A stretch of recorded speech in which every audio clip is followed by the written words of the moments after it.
Apa? Ada orang kata kalau kita nampak makhluk tu, maksudnya tu kita punya.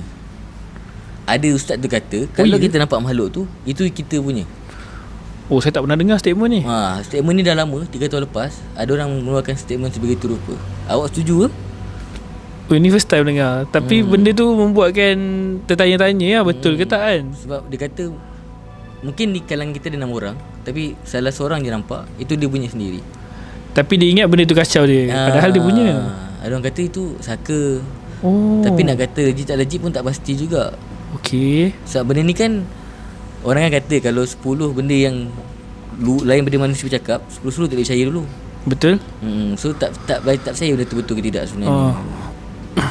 Oh ya, maybe ada ni viewers yang tahu pasal statement ni kan. Tapi logik juga. Logik juga kalau ustaz tu kata macam tu. Sebab kenapa dia selalu munculkan diri, dia asyik dia je nampak kan. Betul. Ui.